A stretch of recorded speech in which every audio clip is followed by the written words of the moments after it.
2008ರಲ್ಲಿ election ಗೆದ್ದು ಅಧಿಕಾರಕ್ಕೆ ಬಂದ ಬಿಜೆಪಿಗೆ ಸ್ಪಷ್ಟ ಬಹುಮತ ಏನೂ ಇರಲಿಲ್ಲ. ಆದರೆ ಬೆಂಬಲಕ್ಕೆ ನಿಂತ ಪಕ್ಷೇತರರಿದ್ದರು. ಎಲ್ಲವನ್ನು ಕರೆಕ್ಟಾಗಿ ನಡೆಸಿಕೊಂಡು ಹೋಗಿದ್ದರೆ ಸರ್ಕಾರವನ್ನು ಯಾರು ಕೂಡ ಅಲ್ಲಾಡಿಸೋದಕ್ಕೆ ಆಗ್ತಿರಲಿಲ್ಲ. ಆದರೆ ನಂತರ ನಡೆದದ್ದೇ ಬೇರೆ. 2008 ಮೇ 30ನೇ ತಾರೀಕಿನ ದಿನ ಹೆಗಲ ಮೇಲೆ ಹಸಿರು ಶಾಲು ಹಾಕಿಕೊಂಡು ರೈತರ ಹೆಸರಿನಲ್ಲಿ ಪ್ರಮಾಣ ವಚನ ಸ್ವೀಕರಿಸಿದ ಯಡಿಯೂರಪ್ಪ ತಮ್ಮ ಕೈಯಾರೆ ಎಲ್ಲವನ್ನೂ ಹಾಳು ಮಾಡಿಕೊಂಡ್ರು ಅಂತ ರಾಜಕೀಯ ಬಲ್ಲವರು ಹೇಳ್ತಾರೆ. ಶೋಭಾ ಕರಂದ್ಲಾಜೆ ಅವರನ್ನ ಕೈಬಿಟ್ಟು ಜಗದೀಶ್ ಶೆಟ್ಟರ್ ಸೇರಿದಂತೆ ರೆಡ್ಡಿ ಬಣದ ಒಂದಷ್ಟು ಜನರನ್ನ ಸಂಪುಟಕ್ಕೆ ಸೇರಿಸಿಕೊಳ್ಳೋದರ ಮೂಲಕ ಹೈದರಾಬಾದ್ ಬಂಡಾಯ ಮುಗಿತು ಅನ್ನೋ ಸಂತೋಷದಲ್ಲಿದ್ರು ಯಡಿಯೂರಪ್ಪ. ಆದರೆ ಒಂದು ಅತೃಪ್ತ ಆತ್ಮ ಮಾತ್ರ ಶತಪಥ ತಿರುಗುತ್ತಿತ್ತು.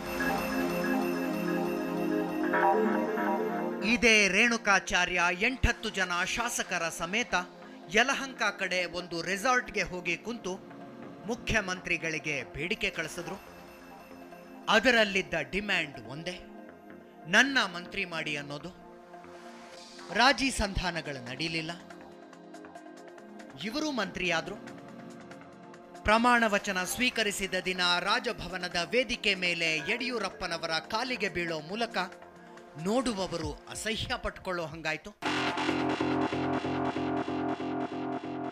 ಈ ಬಂಡಾಯ ಮುಗಿದ ನಂತರ ಯಡಿಯೂರಪ್ಪನವರು ಒಂದು ಮಾತು ಹೇಳಿದ್ರು. ನಿಮಗೆ ನೆನಪಿದೆಯೋ ಇಲ್ವೋ? ಬದಲಾವಣೆ ಆಗಬೇಕು ಅಂತ ನಮ್ಮೆಲ್ಲ ಶಾಸಕರು ಮಂತ್ರಿಗಳ ಅಪೇಕ್ಷೆ ಇದೆ. ನಿಮ್ಮ ಅಪೇಕ್ಷೆನೂ ಅದೇ ಇದೆ, ಹಂಗಾಗಿ ಬದಲಾಯಿಸ್ಕೋಬೇಕು ಅಂತಿದೆ. ಇನ್ನು ಬದಲಾಗ್ತೇನೆ, ಮೊದಲಿನ ಯಡಿಯೂರಪ್ಪ ಇನ್ನು ಮುಂದೆ ಇರಲ್ಲ ಅಂದ್ರಲ್ಲ. ಏನದು ಮೊದಲಿನ ಯಡಿಯೂರಪ್ಪ ಅಂದ್ರೆ ದೂರ್ವಾಸ ಮುನಿಯಂಥ ಯಡಿಯೂರಪ್ಪ ಅಂತ. ಇವರ ಸಿಟ್ಟಿನ ಬಗ್ಗೆ ದಂತಕಥೆಗಳಿವೆ. ಇವರಿಗೆ ಕೋಪ ನೆತ್ತಿಗೇರಿದಾಗ ಎದುರಿಗಿದ್ದೋರನ್ನ ಒದಿತಾರಂತೆ. ಹಂಗೆ ಒದಿಸ್ಕೊಳ್ಳೋದಕ್ಕೆ ಅಂತಾನೆ ಒಬ್ಬ ಇವರ ಜೊತೆ ಪರ್ಮನೆಂಟ್ ಆಗಿದಾನಂತೆ. ಕೆಲವು ಸಲ ಸಣ್ಣ ಪುಟ್ಟ ಮಾತಿಗೂ ನಖಶಿಕಾಂತಕ ರೇಗಿ ಕೈಗೆ ಏನು ಸಿಕ್ಕರೆ ಅದನ್ನ ಬೀಸ್ಬಿಡ್ತಾರಂತೆ. ಇವೆಲ್ಲ ಎಷ್ಟು ಸತ್ಯನೋ ಗೊತ್ತಿಲ್ಲ.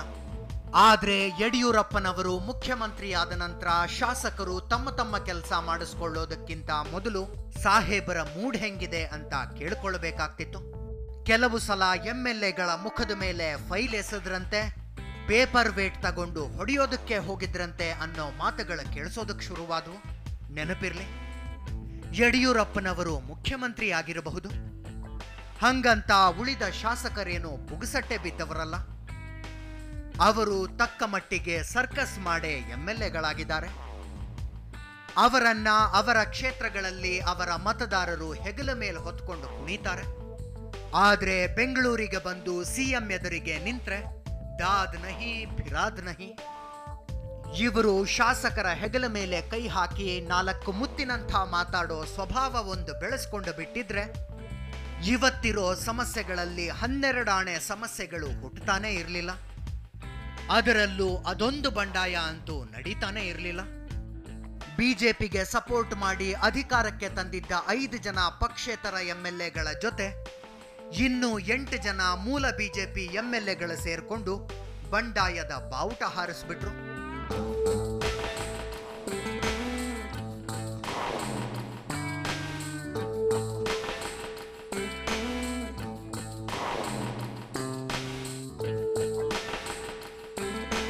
ಈ ಸಲ ಅವರನ್ನ ಕೆಡವೆ ತೀರ್ತೀವಿ ಅಂತ ಸ್ಪಷ್ಟವಾದ ಮಾತುಗಳಲ್ಲಿ ಹೇಳಿದ ಅವರ ಗುಂಪಿನಲ್ಲಿದ್ದ ಒಂದು ಮುಖ ನೋಡಿ ಸ್ವತಃ ಯಡಿಯೂರಪ್ಪನವರೇ ಬೆಚ್ಚಿಬಿದ್ರೇನು?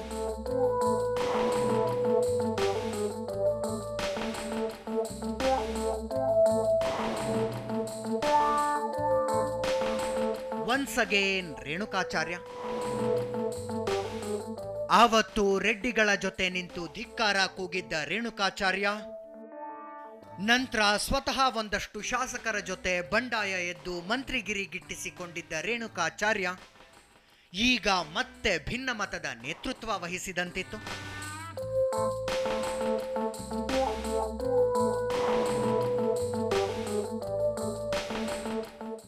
ಯಡಿಯೂರಪ್ಪನವರು ಅತ್ತದ್ಯಾಕೆ ಅನ್ನೋದರ ಬಗ್ಗೆ ಒಬ್ಬೊಬ್ಬರು ಒಂದೊಂದು ರೀತಿ ಮಾತಾಡಿದರು. ಆ ಮಾತು ಈಗ ಬೇಡ. ಒಟ್ಟಿನಲ್ಲಿ ಅಧಿಕಾರಕ್ಕೆ ಬಂದ 1.5 ವರ್ಷಗಳ ನಂತರ ನಡೆದ ಮೊದಲ ಬಂಡಾಯ ಅವರ ಸರ್ಕಾರದಲ್ಲಿ ಎಲ್ಲವೂ ಸರಿ ಇಲ್ಲ ಅನ್ನೋದನ್ನು ಪ್ರೂವ್ ಮಾಡಿತ್ತು. ಆ ಭಿನ್ನಮತ ಶಮನ ಮಾಡಿದ ಖುಷಿಯಲ್ಲಿ ಮತ್ತೆ ವಿಧಾನಸೌಧದ 3ನೇ ಮಹಡಿ ಸೇರಿಕೊಂಡ ಮುಖ್ಯಮಂತ್ರಿಗಳು ಅಧಿಕಾರವನ್ನು ಅನುಭವಿಸುವ ಮೂಡಿಗೆ ಮರಳಿದ್ರೋ ಇಲ್ವೋ ಗೊತ್ತಿಲ್ಲ. ಅಷ್ಟರಲ್ಲಿ ಮತ್ತೊಂದು ದಂಗೆ. ಈ ಸಲ ದಂಗೆ ಎದ್ದವರು ರೇಣುಕಾಚಾರ್ಯ.